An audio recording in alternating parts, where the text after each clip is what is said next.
dando continuidade à nossa série Alguns Sonhos da Bíblia e também os meus. Jeremias 23 diz assim: Sou eu apenas um Deus de perto, pergunta o Senhor, e não também um Deus de longe? Poderá alguém esconder-se sem que eu o veja? Pergunta o Senhor. Não sou eu aquele que enche os céus e a terra? Pergunta o Senhor. Ouvi o que dizem os profetas, que profetizam mentiras em meu nome, dizendo: tive um sonho. Até quando os profetas continuarão a profetizar mentiras e as ilusões de suas próprias mentes? Eles imaginam que os sonhos que contam uns aos outros farão o povo esquecer o meu nome, assim como os seus antepassados esqueceram o meu nome por causa de Baal. O profeta que tem um sonho, conte o sonho. E o que tem a minha palavra, fale a minha palavra com fidelidade. Pois o que tem a palha a ver com o trigo? Pergunta o Senhor. Não é a minha palavra como fogo? Pergunta o Senhor. E como um martelo que despedaça a rocha? Portanto, declara o Senhor, estou contra os profetas que roubam uns dos outros as minhas palavras. Sim, declara o Senhor, estou contra os profetas que com as suas próprias línguas declaram oráculos. Sim, estou contra os que profetizam sonhos falsos, declara o Senhor. Eles os relatam e com as suas mentiras irresponsáveis desviam o meu povo. Eu não os enviei, nem os autorizei, e eles não trazem benefício algum a este povo, declara o Senhor. Oremos uma vez mais. Obrigado, Pai, pela Tua presença tão gostosa, tão perceptível. Continue conosco, agindo, tocando e agora falando aos nossos corações. Continue também com os nossos pequeninos e pequeninas, nossas crianças que recebem agora as boas notícias. Cuide de cada professor e professora, que a sua unção esteja lá também, nutrindo a alma de todas as nossas crianças, protegendo-os de todo mal e dando um tempo de edificação. E que a sua vontade, Senhor, uma vez mais, seja feita em nossa vida. Em nome de Cristo Jesus. Amém e amém. Podemos assentar, meus irmãos. Só uma breve notícia, Cecília ainda está na Inglaterra, me mandou um vídeo esta manhã de dentro de uma igreja onde ela foi participar do culto. Estava um culto maravilhoso, por sinal. E quarta-feira eu sairei do Egito e estarei com ela novamente. Graças a Deus por isso. Obrigado pelas manifestações de solidariedade, de carinho. Está tudo correndo bem até agora. Muito obrigado pelo amor e pelas orações. Os profetas do Antigo Testamento, eles tinham uma difícil missão para executar. Nós, normalmente, nos esquecemos dos desafios dos profetas porque nós deslumbramos ou somos mais atraídos por aquilo que eles viviam com Deus e deixamos de prestar tanta atenção nos desdobramentos daqueles encontros que os profetas representavam, que eram o encontro do céu e da terra.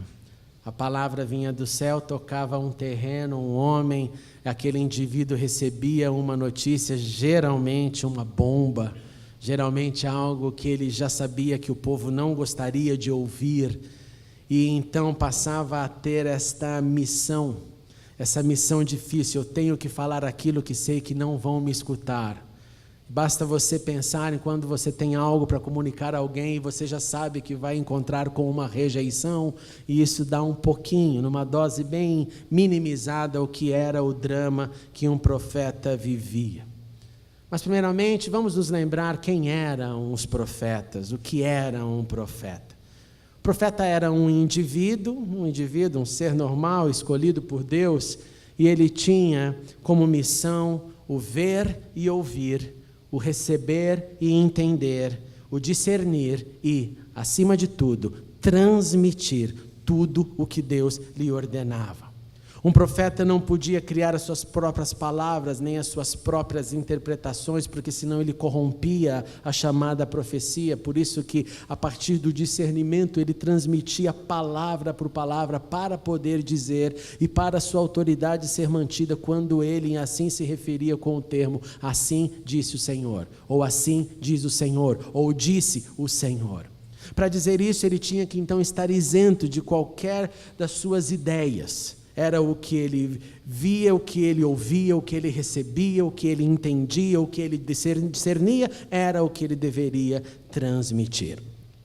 Diante disso, nós então colocamos o profeta e temos dois sentimentos diante da especificação da sua missão. E o primeiro era o glamour, o status de ouvir a Deus. O glamour diante do eu escuto do Pai, e nós sabemos como isso às vezes é terrível quando você está buscando ouvir Deus e Deus não fala. Então, se tem alguém que está ouvindo o tempo inteiro de Deus e falando de Deus, de imediato coloca ele num status superior que o restante. Segundo, esse status dava também para o profeta a responsabilidade de obedecer. Então, todo aquele que, em comparação aos profetas, que busca a Deus, que sente a necessidade de mais perto estar do Senhor, de conhecê-lo mais, de desenvolver mais uma comunhão, uma amizade, que às vezes chamamos simplesmente de um relacionamento, todos nós desejamos ouvi-lo. Não há fé que diga, eu não quero ouvir a Deus. Não, nós buscamos insistentemente ouvir a Deus. Esse, inclusive, é um dos grandes dramas da nossa oração, porque se a oração é um canal de comunicação, a oração deve ser um diálogo e não um monólogo, onde eu falo e eu tenho a pretensão, graças à misericórdia dele, de ouvi-lo. Eu preciso escutá-lo. Então, todos nós temos um pouco dessa vocação que nos coloca nesse perfil profético. Eu preciso ouvir Deus. E quando eu não escuto a Deus, acontecem algumas frustrações. Primeiro é que o povo se corrompe quando não ouve a Deus. Quando não ouvimos a Deus, nós declaramos aquilo que disse algumas semanas atrás, a nossa independência de Deus é um caminho para a morte, e nessa independência eu simplesmente executo o meu caminho, porque eu não ouvi a voz, ou não ouvi, como o pastor Enéas muito dizia, o conselho do Senhor.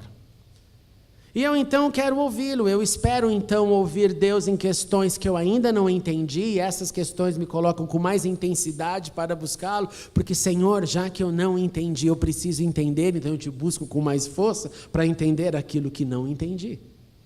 Eu espero ouvir de Deus também no meu dia a dia. É por isso que eu e você acordamos pela manhã, entregamos o nosso dia nas mãos de Deus, e além de todas as nossas listas de me guarda, me livra do mal, me faz prosperar, me ajuda, me abençoa, todas as adições, eu também devo dizer, Senhor, que eu cumpra o seu propósito na minha semana, que eu viva aquilo que eu devo viver nessa semana. Eu preciso ouvir Deus de alguma forma também em situações quando eu não tenho nem ideia de como agir. São as encruzilhadas da vida, em quando eu chego para Deus e digo, Senhor, eu não sei, já conversei com muitas pessoas, já sondei o meu coração, mas ainda não veio clareza quanto ao que devo fazer, quando nós empacamos. E aí nós vamos a Deus e falamos, Senhor, fale comigo, porque eu não sei. Mas o problema é que não é difícil, escute isso, não é difícil nós mantermos uma certa inércia, que vem daí com outras justificativas, com os nossos cálculos e opiniões a respeito de algo em que aguardávamos a voz de Deus e de repente Deus falou. E aí Deus falou, a situação deveria ser Deus falou, então vamos agir, só que a verdade não é essa. E se você olhar para a sua Bíblia, você vai reparar que muitas coisas que Deus já te falou, você não está nem no 1/10 do que deveria fazer juntamente comigo. Não há dúvida do que Deus falou, você já sabe que Deus falou.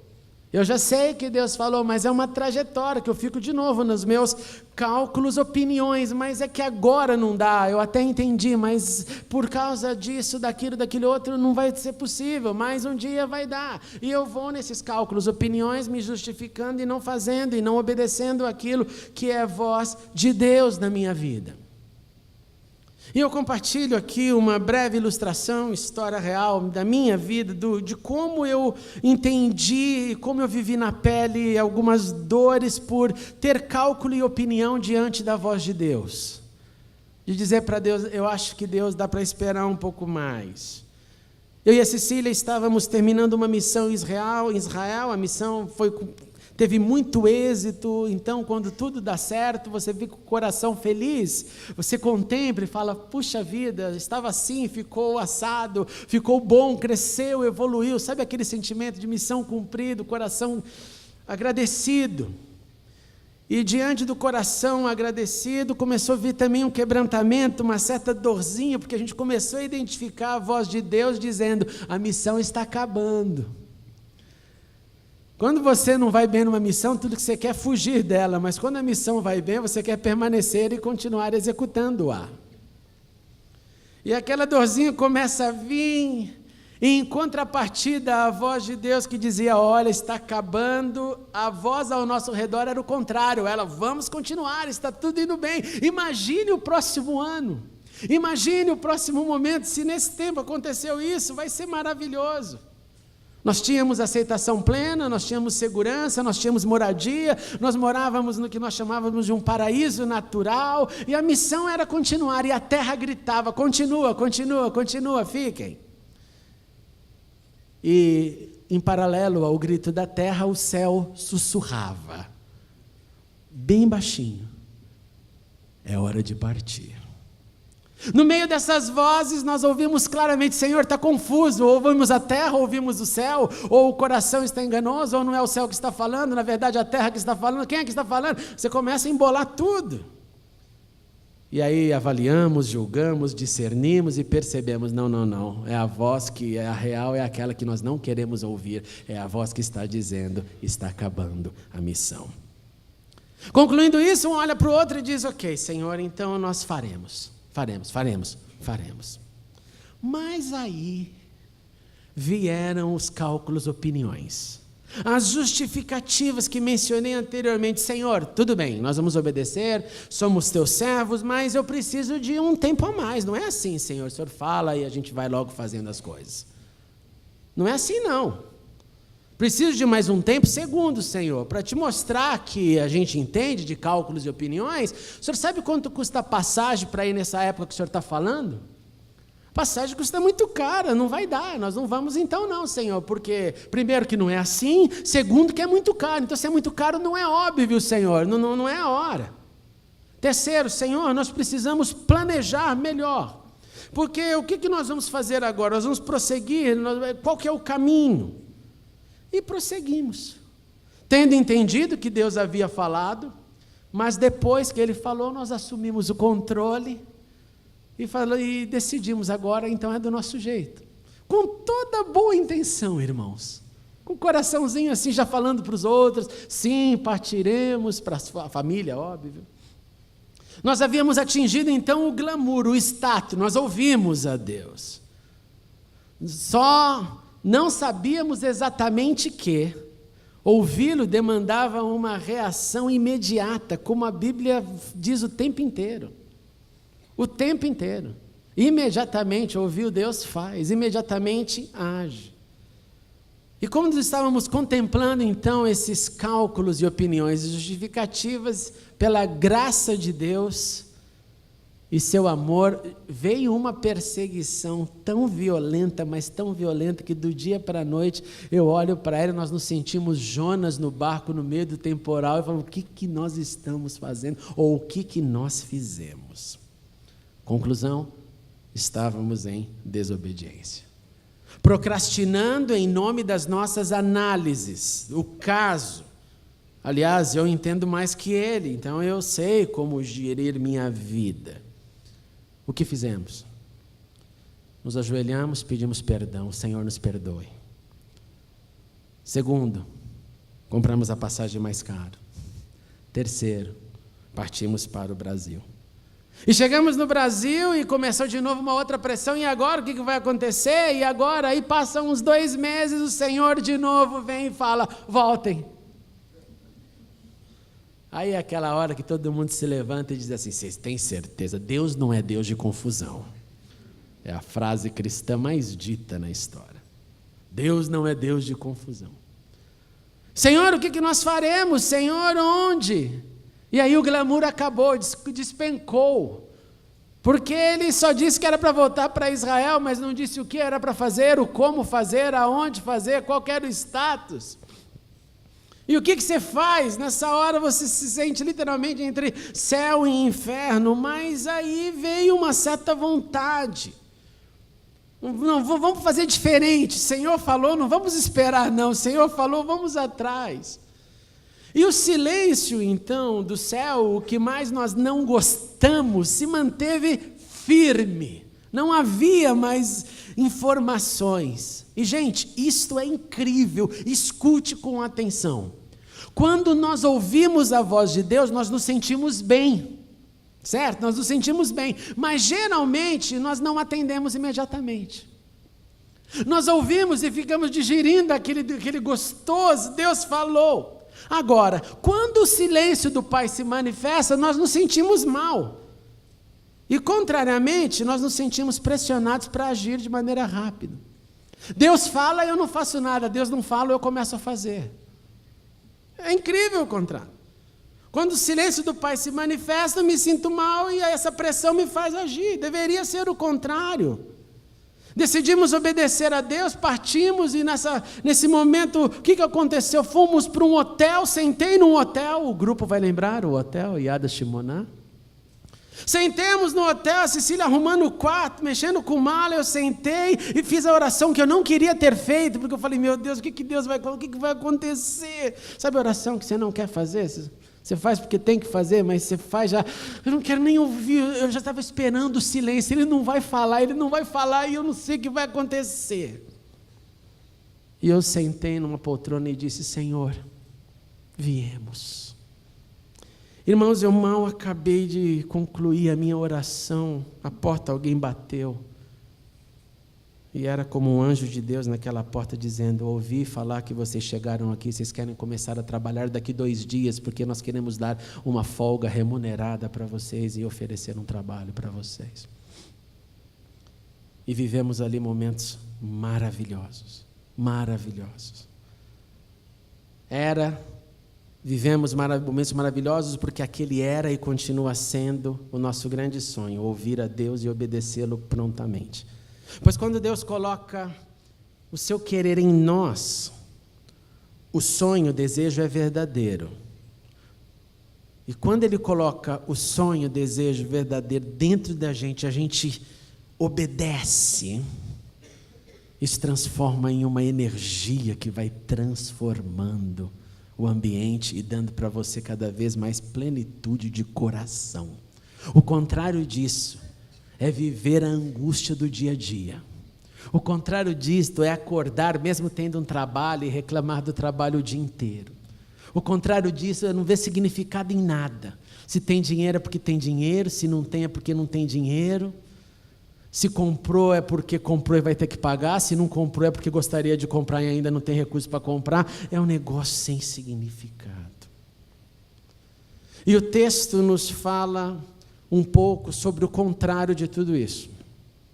Sobre quando o Senhor não coloca um sonho ou quando o Senhor coloca um sonho. Quando o Senhor diz uma palavra e quando o Senhor não diz uma palavra. E tudo isso na época do profeta Jeremias. Jeremias profetizou o antes, o durante e depois, naqueles trágicos anos que culminaram na destruição do primeiro templo em Jerusalém, que aconteceu ali em torno de 586 a.C. Jeremias ouviu de Deus o que parecia não um sonho, mas um pesadelo. Nós vamos perder o centro da nossa espiritualidade, o templo. Nós vamos perder essa alegria de estar aqui juntos, celebrando. Nós vamos perder, e isso então é um pesadelo de juízo, diante de tanta desobediência, de tantos cálculos, opiniões, de tanto apego à idolatria tão presente naquela época histórica. E nesse contexto, então, culminou-se um cerco, exército inimigo ao redor, um ambiente assim perfeito para alguém chegar e dizer: olha, não vai ser bem assim não acredita nesse profeta, porque é impossível que aconteça essa desgraça. Não é óbvio que essa proposição no meio de uma tragédia sempre atrai muitos corações. O coração do descompromissado, ele gosta do descompromisso, e por gostar do descompromisso, ele prefere ouvir sempre o que é mais fácil. E nesse cenário, então, veio a voz de Deus. E a voz de Deus revela ali o que eu posso chamar de 4 categorias de sonhos. Ele primeiro faz uma introdução. Ele diz assim: para todo mundo se situar, lembre-se, eu sou Deus de perto, eu sou Deus de longe. Audiência, perceba, eu sou Deus de perto, eu sou Deus de longe.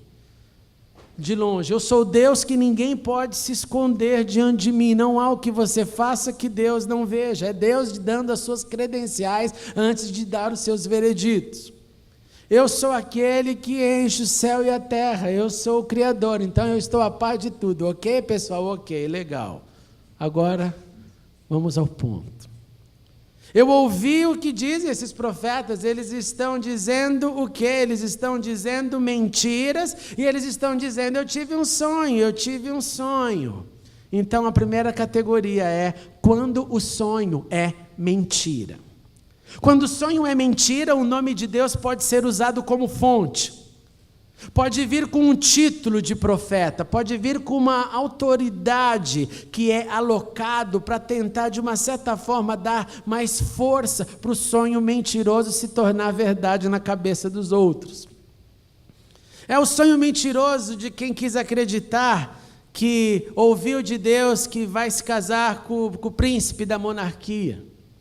É o desvio da mente que tenta deixar claro no coração que aquilo que é totalmente impossível por todas as vias, por toda a lógica, por tudo, e ainda tenta manter que o método está certo quando o método já está totalmente falido. Quando o sonho é mentira, quando o sonho não procede da verdadeira fonte, este não pode ser escutado. Eu não posso acreditar nisso. Geralmente o sonho mentira é aquele mais fácil. O sonho mentira é o que eu quero ouvir. O sonho mentira, ele carrega pouquíssimos obstáculos. O sonho mentira tem plateia que bate palma. O sonho mentira não dá para ninguém averiguar a fonte nem o conteúdo, porque na verdade ninguém está interessado nisso. Está mais interessado no feitiço que causou o sonho. Então eu foco no feitiço, eu foco na possibilidade do bem-estar que esse sonho está trazendo para mim. Então não importa, eu só acho que é verdade. E atrás do acho que é verdade tem uma grande mentira, porque é um sonho que não tem procedência. Ele continua dizendo que eles imaginam que os sonhos que contam vão fazer o povo desviar de A para B. E isso é o que eu chamo de o sonho fuga. E quando o sonho é fuga, nós fugimos das pressões que criamos ou das pressões que apareceram. Fuga que nos afasta de Deus, fuga que alivia a tensão momentaneamente, até perceber que estávamos fugindo não de Deus, não do próximo, mas fugindo de nós mesmos. E o sonho se torna então uma fuga quando simplesmente eu prefiro escrever um enredo que eu sei que não é verdadeiro, eu sei que não procede, mas eu vou ficar fugindo de mim mesmo, da realidade da consciência, e a imaginar que não é fuga não, são os fatos. Alguém pode chegar e apontar: é fuga, você está fugindo da realidade. Não é fuga não, vai acontecer, você não tem fé. Não é fuga não, no passado aconteceu, e pega o passado como exemplo para todos os tipos de presente, quando um passado não pode ser exemplo para todos os tipos de presente, porque cada presente traz em si um presente e uma realidade diferente. Eu não posso ter um paralelo absolutamente igual. Então eu fujo, eu não converso ou desconverso. No meio, depois dessas duas categorias, ele vem com o sonho contato. O sonho contato é o profeta tenha um sonho e conte então o seu sonho. Se esse sonho é minha palavra, que conte a minha palavra com fidelidade. E é lindo como ele diz, tem alguma coisa a ver a palha com o trigo? Podem parecer semelhantes, mas é só o trigo que alimenta, não a palha. Não é minha palavra como fogo, não é ela que despedaça como um martelo, que despedaça a rocha. Quando o sonho é resultado do contato, pelo contrário, quando o sonho então procede, quando um sonho vem da fonte, todos os testes terão resultado positivo. Quando Deus fala, Ele mantém a sua palavra, e quando Deus fala, ainda que pareça um absurdo, Ele falou, e quando Ele falou, acontece. E por último, ele dá o seu veredito, dizendo, eu estou então contra todos os que profetizam sonhos falsos, declara o Senhor. Quando o sonho é falso por não proceder de Deus. É falso, pois mesmo se as palavras, escute, vierem de Deus, veio através de quem não era para falar, e chegou para quem não devia ouvir. É quando eu me aproprio do sonho do outro, da palavra que veio para o outro, e tento dizer que é para mim também. Se fulano prosperou e ficou muito rico, é para mim também. Se fulano casou, está feliz e teve 10 filhos, é para mim também. Se fulano foi para fora do país, está vivendo uma vida que a gente chama o verdadeiro American Dream, é para mim também. Se o outro comprou o carro novo e eu estou com a minha Brasília ainda, não, para mim também, só pode ser um inimigo isso. Uma comparação que faz eu tentar entender que o sonho que não veio para mim, a realidade que não veio para mim, é minha simplesmente porque eu vi em você, e não é. Cada um tem uma vocação, um chamado, e se o meu chamado foi do seu chamado, é viver sem lenço e sem documento, numa terra distante, perseguido por crer no Evangelho, esse é teu chamado, meu filho. Aí eu vou dizer automaticamente, só pode ser o capeta dizendo isso. Não pode vir de Deus. Não pode vir de Deus. De modo que o sonho falso, ele tem fundamento falso. O sonho falso, ele não tem história, ele tem só, escute essa palavra, deslumbramento. Ele deslumbra aquilo que ele viu em alguém. Quando, então, os seus sonhos forem o resultado de sua mentira, ou da mentira do outro, em nome de Jesus, acorde. Isso é pesadelo. Quando eles forem uma fuga, que tenta afirmar a você que é melhor fugir do que ser transformado, que é melhor fugir do que transformar. Quando for fuga e você perceber, em frente. Quando o sonho for falso, palavras roubadas de alguém ou por alguém, compartilhadas para quem não foi o recipiente, não era para mim,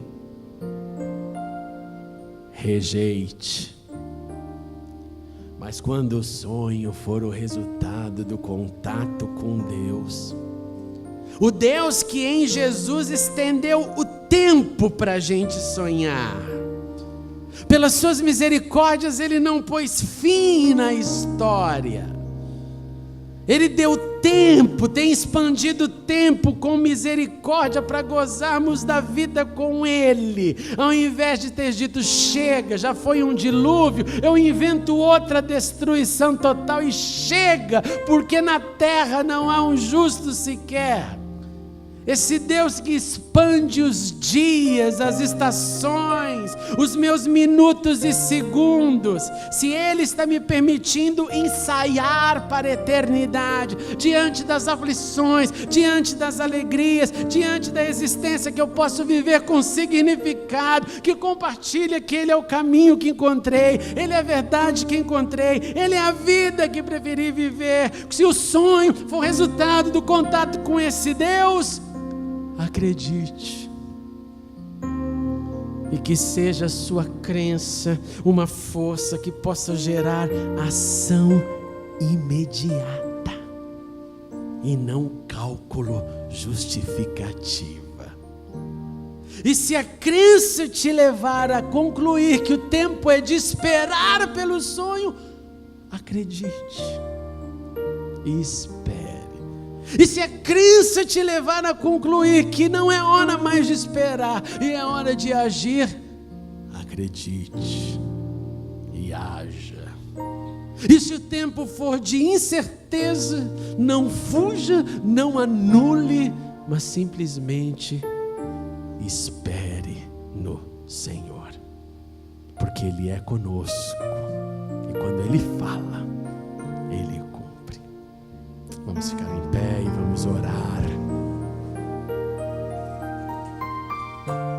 Sim, grande Deus, ajuda-nos a tirar toda a nebulosidade, todo o fog em cima de qualquer sonho. Ajuda-nos a identificar o sonho mentira, o sonho falso. Ajuda-nos a entender o sonho fuga e não fugir dele.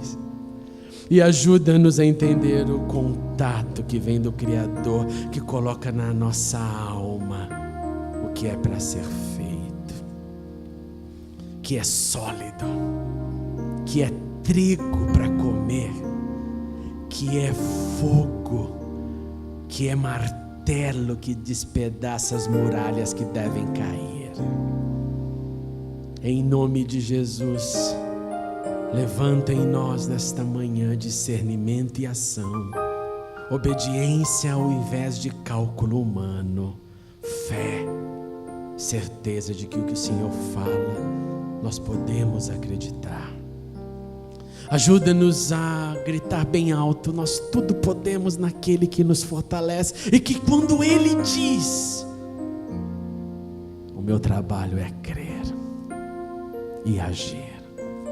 Faz isso em nós, Pai, em nome de Jesus.